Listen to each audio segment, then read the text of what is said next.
মুহূর্তে আমাকে অনুমতি দিয়েছেন কথা বলার জন্য। ঠিক সেই মুহূর্তে আমার দেবিদ্বারে তিনজন তরতাজা মানুষ কিছুক্ষণ আগে মৃত্যুবরণ করেছে এবং তাদের এখন জানাজার প্রস্তুতি নিচ্ছে। এবং এটি দেবিদ্বারের প্রতিনিয়ত ঘটনা। বাংলাদেশে কোনো সড়ক নেই, বিভাগীয় শহরের দুইটা বিভাগীয় শহরকে যুক্ত করেছে, কিন্তু সেই রাস্তার প্রশস্ত হচ্ছে মাত্র 18 ফিট। মাননীয় স্পিকার, আমি কুমিল্লা এবং সিলেট মহাসড়কের কথা বলছি। মাননীয় স্পিকার, কুমিল্লা এবং সিলেট মহাসড়ক যেটা ময়নামতি, দেবিদ্বার, জাফরগঞ্জ, কংসনগর হয়ে ব্রাহ্মণপাড়া, কুটিচমুহনী গিয়েছে, এই রাস্তাটা একটা মহাসড়ক, যে রাস্তা দিয়ে 10 লক্ষ মানুষের যাতায়াত এবং যেটা দুইটা উপজেলাকে ব্রাহ্মণপাড়া, বুড়িচং এবং দেবিদ্বারকে সংযুক্ত করেছে। যেখান থেকে চিটাগং থেকে যদি আপনি সিলেটে যেতে হয় অথবা সিলেট থেকে যদি চিটাগংয়ে আসতে হয়, একমাত্র রাস্তা যেটা মাত্র মাননীয় স্পিকার 18 ফিট। এই 18 ফিট রাস্তা দিয়ে প্রত্যেক দিন এটা মৃত্যুর মিছিলে সেটা পরিণত হয়েছে।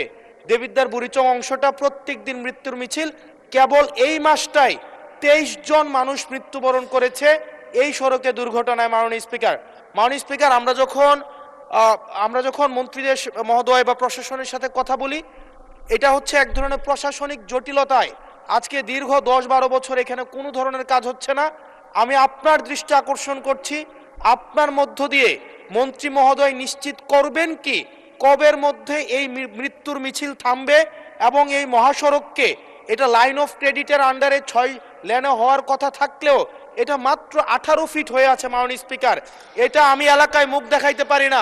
এলাকার মানুষ, ধন্যবাদ মাননীয় সদস্য, আমাকে এখন বেঁধে রাখবে। মাননীয় স্পিকার, আপনার মাধ্যমে মন্ত্রী মহোদয়কে যদি আপনি একটা রুলিং দিতেন এই বিষয়ে যেন উনি যথাযথভাবে ব্যবস্থা নেয়।